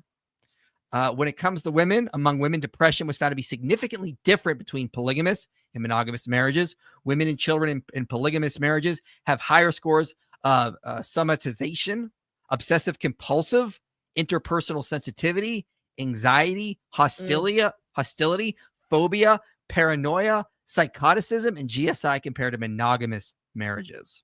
Wow. Yeah, it's Did they bring up any correlations by any chance? Like, I'm not sure if you read the whole thing, but are there other correlations that might possibly be playing a part in why they would have those kinds of episodes? Yeah, results? actually, Yeah. let me go to the second meta-analysis because that one will actually explain. There's actually something called second wife syndrome or first wife syndrome. Excuse me. They actually Really? had to come up with a term for it. Yeah. Wow. Okay. Yeah. First- So this second meta-analysis here from the same year. So we got two meta-analysis in 1 year, which is really helpful because we have multiple researchers coming to the same conclusion. So somatization, for example, is a I believe, if I remember correctly, somatization is a disease where you think you're sick but you're not. I can double check on that really quickly. So, but what I remember, no. So you so it's a process where psychological distress manifests as physical symptoms. So not a hypochondriac. No, not a hypochondriac. You actually have Oh. you have psychological distress and you are having physical symptoms from that. Oh, I see. Okay. I understand. Okay. Yeah. I see what you're saying. So similar results: somatization, obsessive compulsion, interpersonal sensitivity, depression, anxiety, hostility, these kinds of things. They said the women reported higher levels of self-esteem and satisfaction in polygamous marriages. You don't say. But the only way you can measure that is by reporting it. Yeah. So these women are suffering from all these mental disorders, yet they're claiming they're much happier. So Yeah. they're also liars. Like they're lying to themselves and to these researchers to try to justify it. And Yeah. they're depressed. They have anxiety. They have obsessive compulsive disorder. Like, it's obvious they're just saying things to try to justify the horrible situations they're in. Exactly. Nail on the head. Yes. Here's where I think this is demonstrated that first wives. So also findings of various research studies demonstrate that first wives were susceptible to depression, somatization disorders, and other psychopathological issues. So you'll get all these things like first wife syndrome is what they call it, where you're not going to be surprised, but typically when a husband gets a second wife, they tend to be younger than the first wife. Go figure. And the first wife gets a little jealous, and she starts to develop these issues, and it does not end well, from what I can tell. It's they start to develop this syndrome where they get insanely jealous, and they start to have all these health issues, suffering from all these problems. It's pretty bad. Oh, this is interesting. I actually have a thought about this. My first degree, no, my second was in early childhood education. And, you learn about temperaments, brain development, and things like that. But something interesting about when you bring a second child home is what happens to your first child, your older child, right? And this is just with two. I mean, of course, it's kind of, it grows as you have a larger family. But a lot of times when you bring home that second child, the first child kind of freaks out, like kind of flips out a little bit. And the idea that's posed, the example is, imagine if your husband came home one day and said, "Honey, I love you so much. I'm going to bring home another one of you. You're so cool. You're so great." How would that make you feel? Well, that's how your child feels. Like, "Hey, honey, I love you so much. I'm going to bring home another one of you." And it makes them feel awful. Like they don't feel good. And so that's interesting. Yeah. Now, we're not saying that's unhealthy for kids. That's just a normal psychological reaction, because kids need to learn to grow up and have their own spouse, not a life. Their parents aren't their life partner. That would be unhealthy. In fact, precisely. But when it comes with if you're a pair bonding species and you do this with your partner, you can see why this leads to all sorts of horrible issues like first wife syndrome. Again, they had to call it that because they had to name it. It was happening so much that they come up with its own syndrome. So this is what polygamy is doing to women. It's not helping at all. Mm-hmm. Yeah. The family functioning of women in polygamous marriages is enhanced as women in these communities consider their communities, families, and group identity. Persons conceal their personal goals, and their behavior is governed by their admiration, dedication, compliance to the system of tribes, the extended family, and principles that the traditional culture or religion implement. Consequently, this kind of suppression or concealment of personal identity has been shown to give rise to mental health issues. So women in these situations, they start to suppress their actual self, Yes. who they are, their personal identity. So they're reporting high levels of satisfaction and well-being, but they're obviously lying. And that's what the researchers are noting, because like they're suppressing who they are and they're trying to tell themselves they're happy when they're obviously not. Mm-hmm. Do you know if there's anything in this study about fibromyalgia by any chance? I know that's a weird question, but did you come across that? I don't remember. I can look right real quick here. Yeah, Let's if you see. I'm actually Nope. kind of curious. Nothing Fibromyalgia. on that. Okay. Nothing on. No, I can check the other one here really quick. Yeah, because it could just be a casual, like, oh, they had these kind of symptoms. But the reason why I'm asking is I've noticed that in a lot of high control groups and cults, that there's for some reason a correlation of people with fibromyalgia. Like there's a high degree of Jehovah's Witnesses who just plaster on their smile. I'm so happy. We're the happiest people on earth, but we all have fibromyalgia. And I just think that's interesting. So I thought I would, I wonder if that's something that's in this group as well. Yeah, I didn't see anything specifically on that. But so ladies, when this woman is telling you you'll be a better person, you'll have a better marriage, your children will be better, she's lying to you because she's a victim of this horrible system we call Islam. And look at the actual research. I didn't just give you some random studies. I gave you meta-analyses. These are top tier. Researchers went and they started surveying all the research on this, and they gave the general conclusions here. And it was incredibly harmful to women and even the children. You're a pair bonding species. You're meant to break off in pairs. That's the healthiest thing for you, or to be celibate. Okay, you're to be polyamorous or polygamous. You're going to be miserable. You're going to develop mental health issues. It's not good for you, obviously. So when this woman is lying to you about this, just listen to the women she's coaching who are telling her that they're getting jealous from their second wife and they're snooping on their husband's phone. I mean, it's right there. She should see it. She should see how bad this is. Yeah. All of that. Boy, let's go back and see what else she has to say. You don't have to put yourself through heartbreak. Be open about it from the beginning. It's such a relief and an ease when you realize, hey, it's just a man. It doesn't take away from who I am. It doesn't make him love me any less. And you don't tie your value to just one man. If one man loves me and I'm married, then I'm valuable. But if he for some reason marries another woman, then my value diminishes and disappears. Yes, it does. Yes. Yes. Yeah. Yes. Yes. That's exactly what. And if he's marrying younger women, I guarantee you his physical fleshly desires are going to take over. 100%. You cannot tell me that a man in a polygamous marriage doesn't have a favorite. That doesn't work. And what that would do to your self-esteem. I can see why she's talking about that. Like you have to disassociate from what your husband thinks in order for you to be okay. In order for you to be okay in a marriage like this. That's not cool. Absolutely. God already created you and saw your value. Yes, now he did. You just have to see your value. And this Yes, is a challenge. I agree. When your husband marries another woman, it's not about jealousy and insecurity and, oh, I'll lose him. It's about challenging yourself to be a better woman, to grow as a woman, to grow as a wife. Practically, having multiple wives, especially in a modern day world where everybody has a job, increases the money that comes into the house. It increases the support that you have for childcare. It's not just, oh, we need to hire a nanny or bring some outside person to raise our kids. It's like, no, it's wife number 1 or 2 or 3. Take shifts, take roles. They teach, they homeschool, they cook, they do everything together. There's a community, there's love, there's support and appreciation. There's never a moment of dullness.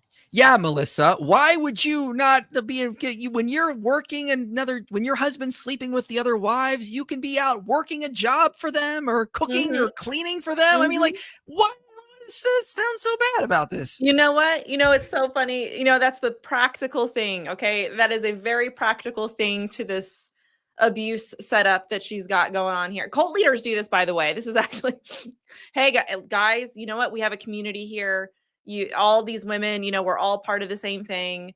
That is actually a practical plus. Okay. But obviously, it's one of those things again where it's like, oh, it's like, it's like taking a job. Okay, this is what it reminds me of. It's like taking a job where you're getting $2 an hour. You're working 14-hour days every single day. You don't get a day off, but they give you lunch. Lunch though, okay? And look at the conditions that you're working in. Look, you have air conditioning.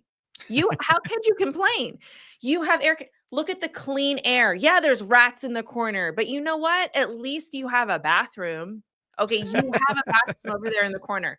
That's what she sounds like to me when she's talking about these good things, where it's like, yeah, there might be some practical things don't you like paying for your own stuff? $2 an hour, down the road, they only pay $1.50, blah, blah, blah, blah. And it's like, you have this slum situation that you're trying to sell to somebody else. And that's what she sounds like to me, even though that is a practical point.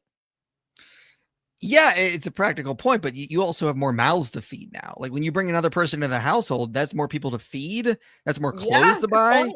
More doctor appointments. It's not like you just bring in another slave. I mean, this is another person you got to take care of. I don't know. It's Islam. It might be a bondservant or a slave. I don't know how that works. That is a good point. You got to think about the house. You got to think about, even families that have multiple kids in a smaller house really have to be very careful and mindful of the home that they live in. What are you going to do when you have five adults? And then each one of them, you have kids. What? Yeah, it's a great point. I didn't think about that. And to be fair, in Islam, if you do take on a second or third wife, you have to go in above and beyond to provide for them. Like they have to have their own quarters or their own house even. Like there are certain rules that you have to provide. Rats in the corners. We got to be grateful. Yeah. Good point. They don't specify that too much. I mean, you could probably get him a ratty house. I don't know. I meant for my metaphor before. It's like, oh, you're trying to make it. Yeah. It's like, oh, well, I'm supposed to take care of you and blah, blah, blah. But yeah, the other things that come with it the payoff doesn't seem worth it to me. No, definitely not. It's just about getting over your ego, getting over what society tells you is right. Just because the entire world or everyone doesn't do something doesn't mean they're right. Just because you do something doesn't mean you're wrong. That is so bad. Such bad logic. That is such bad logic. And apply that to Islam, please. I mean, just apply it to Islam.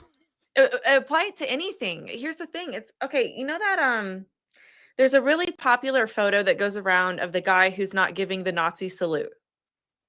Yeah. Right? And they're like, be this guy. Okay.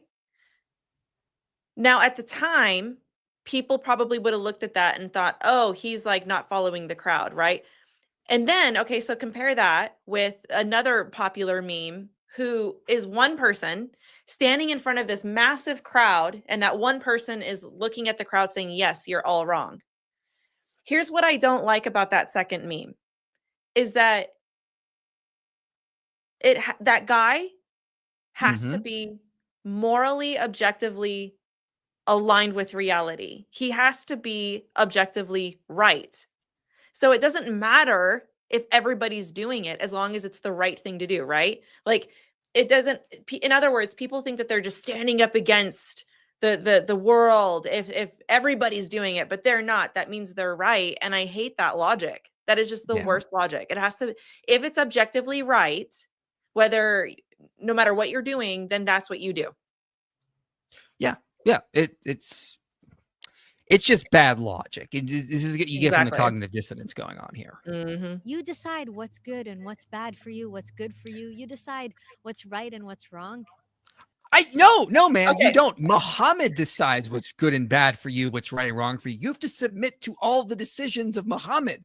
That's commanded by Allah. So you don't get to decide if this is right or wrong. You're only doing this because Muhammad said you have to. And Muhammad knows best. Yeah. It's the Yeah, morality of it. Yeah, this is she's actually going against Islam here because she doesn't get to decide what's right and wrong. Muhammad said it's okay. So therefore, this is why this is Interesting. allowed. And yeah, you have to submit to all the decisions of Muhammad. I'll try to find that here in a minute. Society is just a bunch of people. It's a bunch of people deciding together. And who says they're right? You. You can say they are correct or they are wrong. So just choose what you want out of life. Don't just choose it based off of social pressure or, again, the content you watch. Pay attention to what you consume and who you're around. What's your support system like? Are your girlfriends supportive or are they just yes women? They're like, yes, girl, you're the best. And if he wants another wife, then he does not love you. What does she know? She doesn't even have a man. She could be. This sounds like a very personal issue. Like, Yeah. she's like, good friends get involved in polygamous marriages and don't scold me for being in one, Janice. Yeah. Well, it's Janice. Yes, dude. Yes, exactly. And here I am talking about like objective reality. It's morality too, like objective moral truth. If society's saying it, whatever. But then the echo chamber, you gotta surround yourself with people that are gonna tell you, like, yeah, this is the right thing to do. Yes, good job. And that's actually not a good thing at all. She's not gonna listen to anybody that disagrees with her. Yeah. Here is the verse in the Quran, 465. It says here, like, so here's Sahih International. But no, by your Lord, they will not truly believe until they make you, Muhammad, judge concerning that over which they dispute among themselves, and then find within themselves no discomfort from what you have judged and submit in full willing submission. So if you want to be a Muslim, you have to submit to all of Muhammad's decisions. When he wanted to consummate a marriage with a 9-year-old, you're going to be okay with that. When he said women are half a brain of a man, or however they worded it, you got to submit to that. You can't disagree with him. All of Muhammad's decisions you have to submit to. So don't think for yourself. This is why there's so many hadith, because they were like, well, what did Muhammad say about eating watermelon? And so they tried to look like, what did Muhammad say about going to the bathroom and how many times do we have to wipe? You think I'm making this up, but they actually have hadiths about how many times to wipe. I mean, it's like that's how insane this is, because they have to submit to all his decisions. It's the creator of the universe cares very much about one 7th century caravan robber thinks so much and wants everyone to think like him and dress and act and, do everything he does. That's the way it is.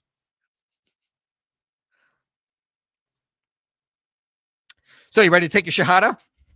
No, I'm not. I can't imagine why. I don't know. I gave you all the proof. It sounds awful, man. I'm so grateful for the beauty of the Christian worldview. I listen to what she says, and you know what? I mean, we can make fun and we can say these things, but honestly, a part of me just like really hurts for her, knowing that this is her life and she has to wake up every day and be her. And she has to wake up every day and shove down how she actually feels. And it's no different than being in she's in an abusive religion that is holding her captive. And like I said, she'd make a great Christian. What a story she would have. Oh, for sure. Yeah. I pray. We should all pray she comes to Christ and her eyes are open, because she would have an amazing story.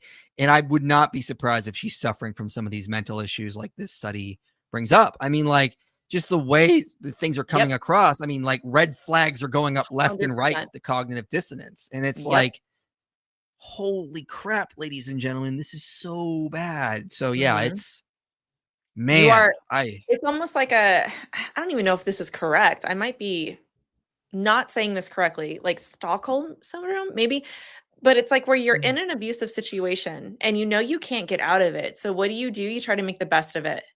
It's like you decorate your prison cell. You try to make it the best that you can, and because you can never get out of it. That's what she reminds me of. She's in a prison cell and she's trying to make the best of it. Yeah, but the good news is ladies, anyone's watching this, you don't have to be in that situation. No. Okay? No. I've read some studies on missionaries. One of the things they went around and did in the 1800s was ban polygamy anywhere they found it. So missionaries move in and they would petition colonial governments to ban polygamy in places like India. And thank God they did, like, because it's obviously horrible for women and children involved. This and it's horrible for men too, because you're teaching them to be animals, not control their desires, not develop self-discipline. So anyone advocating for polygamy is lying to you. It's not good. It will destroy you. There's a reason in Christianity God spoke against it, like in Matthew 19, in 1 Corinthians 7, 1 Timothy 3, that he tolerated it in the Old Testament and then showed how horrible it happened, all the horrible results from it. And then in the New Covenant, he's like, all right, now that you've seen how bad sin is, let's just get rid of this. Like, obviously, that's the story of Scripture. Yeah. So, oh boy. All right. What about you, Michael? Are you wanting to take on another wife? Are you convinced? As an introvert myself, hell no. Sinner. I'm very happy, and like the last thing I want is for two women fighting in this household, and I gotta be the referee in this thing. Yeah, I have too much on my plate, and no, I don't want this. Just sounds like stress galore. Like, no. I wonder what studies they've done on the husbands. My brother-in-law David Wilbur has some. I've not had time to look at them though, but there have been some, and he's told me they're deleterious effects as well. Anyway, you had a question up there about full preterism. I'm actually interested to hear your thoughts on that. Yeah, what is the best refutation of full preterism? Easy. Acts 1. The angels say as Jesus returned, this is how he's going to come back. That hasn't happened yet, so the second coming hasn't happened yet. Boom. There it is. Kindly educate your audience that unlike in Christianity, where marriage is a sacrament, Islam has nikah, I think that's how you pronounce it, which is just a civil contract. No comparison, please. Absolutely. He's absolutely correct. In Christianity, marriage is a sacrament. It's sacred. The reason we are getting married, the primary reason we should be getting married, is to reflect Christ's love for the church to the people. Okay. Secondarily, in Christianity, marriage is for pair bonding, for building good relationships, for having offspring. The primary reason for marriage is to show God's love for us. That is what Ephesians 5 is basically about. It's about showing God's love. That should be the primary reason. It's not just to fulfill our desires, because Jesus said some are called to celibacy. So it's primarily for the kingdom's use. So marriage, that's its primary use in Christianity. There's also all sorts of great benefits, love, romance, children. Those are all secondary to God. That is the point of it in Christianity. J.A. says, I adore Christian men. Thank you. Glad somebody does. Please tell Than to do more open discussions. Okay, Than, if you're listening, they want you to do more open discussions, Than. So now you know. That's my co-host. Oh, okay. He's not here. He's on vacation right now. He's in Britain somewhere. So okay. I'm a Catholic and have female relatives who married Muslim men. The results were predictable. I almost want to leave church because they are silent on this. I don't understand why you want to leave church. Leave the church. Leave the Catholic faith? I don't. Oh, it's because the Catholic Church is silent on it? You want to leave that? I mean, be the Catholic that comes out and exposes this stuff. Maybe that's what your calling is. That's a weird reason to leave. Leave it because if it's leave it because you leave a belief system if it's false. You don't leave a belief system because you're angry at it. You know what I mean? And Catholicism is against polygamy, as far as I'm aware. I mean, I'm pretty sure it's an early Christian teaching. What do you say about the Torah when it takes women as wives during conquest in comparison to the Quran? Boyd says God works with peeps in their time. Yeah, that's definitely part of it. It's a temporary fix, moving humanity forward in terms of progress. And if I can't remember, I think it's in Deuteronomy. I think there's like a waiting period, and then she's got to be a willing participant. I don't remember exactly, but it's nowhere comparable to the Quran. But see a video I did a while back called The Misunderstood Mosaic Law. The Mosaic Law is not laying down laws, it's laying down guidance for judicial wisdom in a certain culture. So we have to take that understanding when it comes to the Torah, not assume these are laying down definite laws for Israel. That's not necessarily the case. But you're not taking into account if you move all the wives in together, you have one big happy family. Oh, we're taking that into account. I was also wondering, like, what if this husband wants to, like, what if he's kind of like a sicko and he wants to, like, all right, wives, we're all going to do stuff together, like, and the women don't wanna, like. I never thought about that. Like the things that you don't know, what goes on in his mind. Yeah. Are they allowed to say no to him? Like, no, I don't want to be in the menage a trois. Like, like there's a lot of stuff. You just gotta go wonder, like, the psychological damage. Hey, IP, I watched your Irreducible Mind series. Good, and it was pretty helpful, but I was still a little confused. What is the readiness potential if it has nothing to do with the free will? We don't know. In the Libet experiments, it could be anything. They just assumed it was this readiness potential, and the evidence shows it isn't. So it could be anything. It just seems like it's just background feed, like, feedback from the brain, basically. We don't, it could be anything. There's no general consensus on that. The way she portrays these marriages is like how a pimp promotes his business, like some Andrew Tate level BS. Amen. That's really good. Yeah. Andrew Tate would, isn't he Muslim? Actually, now that I think about it. Yeah, he is. Yeah. He's Muslim. Yeah. Quack Dr. Andani had a field day with your Islamic Dilemma post. Clearly, Sam's cooking him wasn't enough. Make him extra crispy. Listen, that video was doing exactly what it's intended to do. Everything is going according to plan. We are, as always, 2 steps ahead of the Da'i. Like they always play into our hand. So be patient. We are monitoring the situation with delight. Don't worry. Iron-spiring philosophy. It's from one live stream I got out in Iron to talk about all the irony we were watching. That's funny. I'd like to have more time to watch IP live streams, and I hate talking about bills. I guess I need to bring my wife more men. Yeah, fellas, you gotta let your wife have more husbands so you can spend more time watching inspiring philosophy live streams. Yes, think of it like that. The logic follows. Total sense.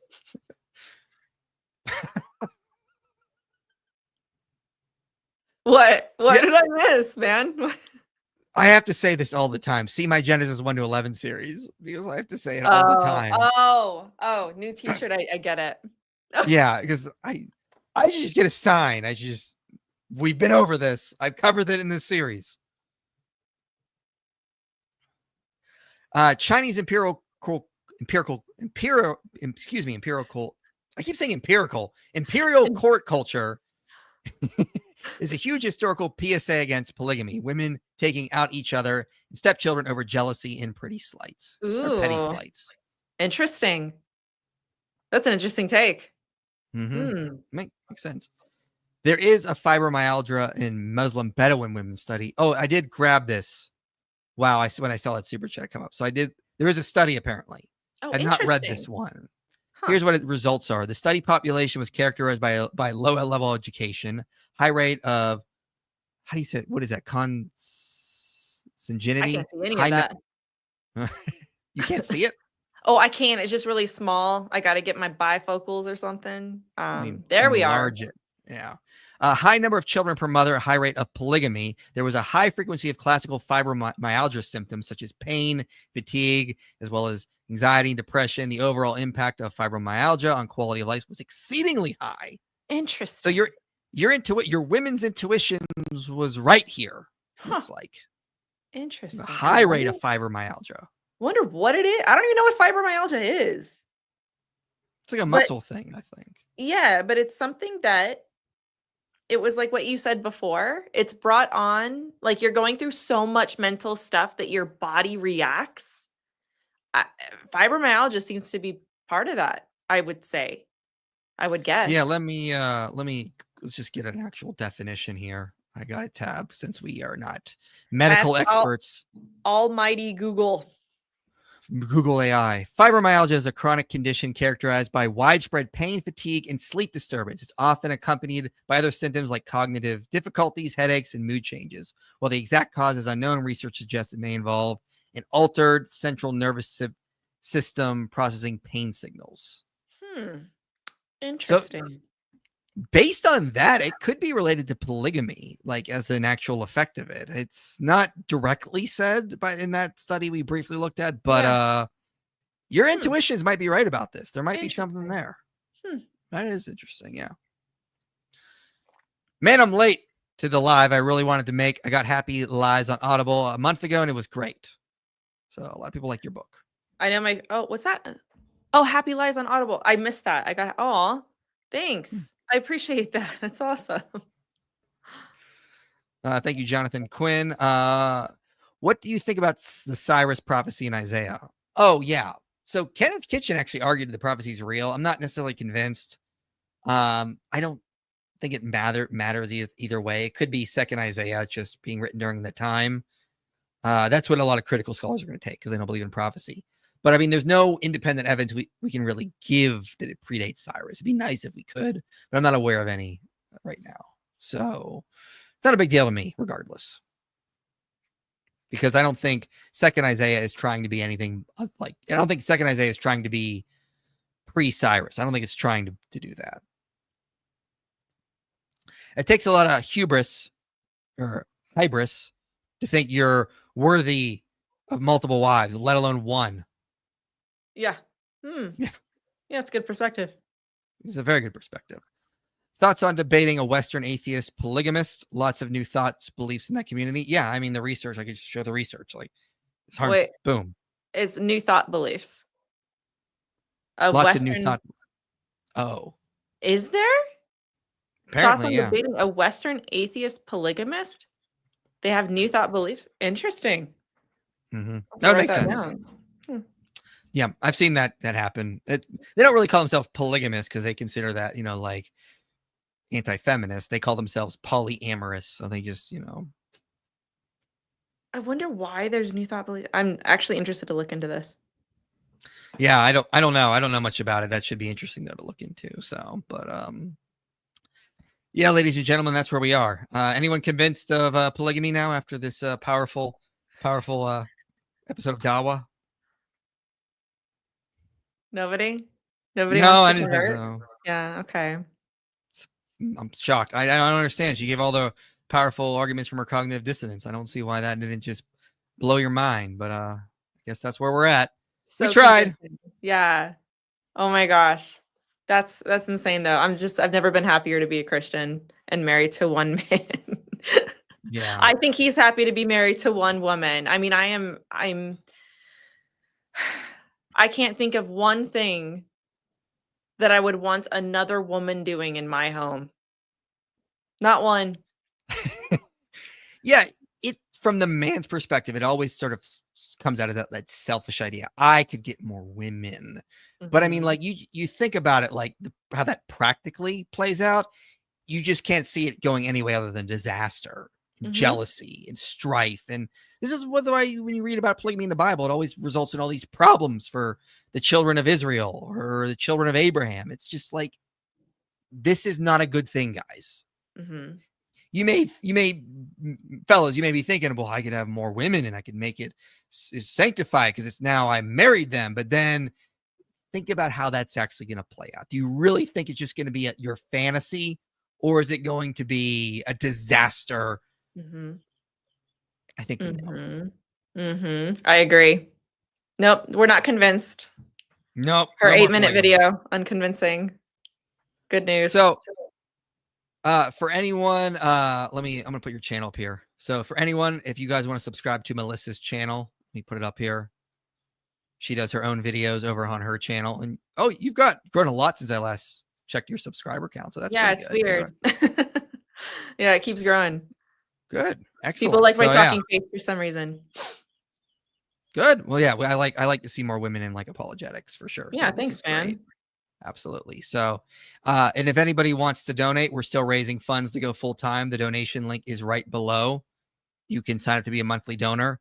We got that set up through the website now. So if you donate, we get 100% of the donation, unlike before when we were having donations through PayPal or Patreon.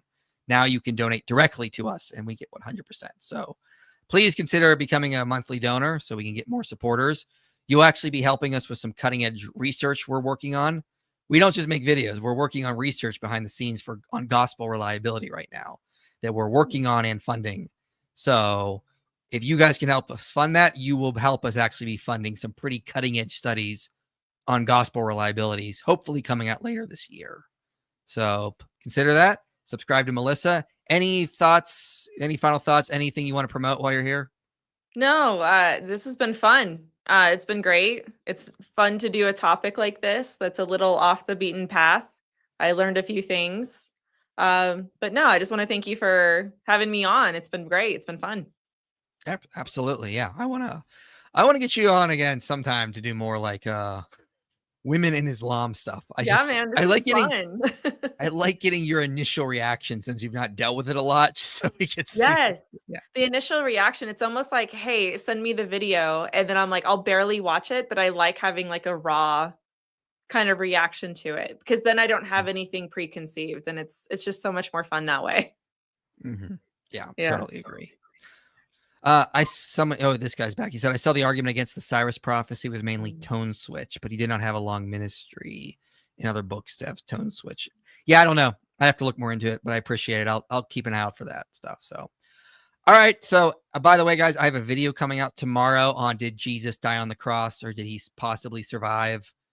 Because that's an argument Muslims sometimes put out. So we'll be debunking that. And debunking all the really bad arguments, like if blood and water came out of his side, that means his heart was still beating, because when the heart stops beating, the blood congeals, so blood and water should not have come out of his side. We're debunking that and a bunch of other arguments they try to use to say Jesus didn't die on the cross. And then yeah, I know. You're shaking your head like people actually argue that? Isn't that the swoon theory? Yeah. Like there's no way. There's no way. Yeah, but no, there's a big sect of Islam called the Ahmadiyya, and they argue for the swoon theory. Man, God bless you, man, for what you do, because that's just like I don't understand. It's like the body, the resurrection itself. I'm like, give me your best arguments. And now it's like, well, we don't know, but he didn't rise from the dead. I guess okay. All right. It's any other thing except him rising from the dead. Anything but that, yeah. Anything but that. All right, folks, I'm going to close this out. Again, we'll be live Monday because we're live every Monday on this channel at 8 p.m. Eastern. So come back then and we'll be live. And I will be in Australia. Let me put this up really quick. I'll be in Australia in a week doing a pub event in Brisbane with Luke Barnes, the physicist. So you look so metal in that photo. Thank you. That's what I was going for. So you can get tickets for it just by scanning that code, or the link is below there. It's just on my community post, though. But yeah, thanks for coming, everyone. Thank you to Melissa for coming on. We'll have her back sometime, hopefully soon, and I'll see you guys next time. You made it to the end of this video, which means this message matters to you. If you want to see more content like this reaching people for Christ, you can help make it happen. Your support makes these videos possible. Click the link below and donate today. And if you want to go even deeper, consider joining our Patreon community. You'll get early access to videos, behind-the-scenes content, and a place to connect with others passionate about this mission.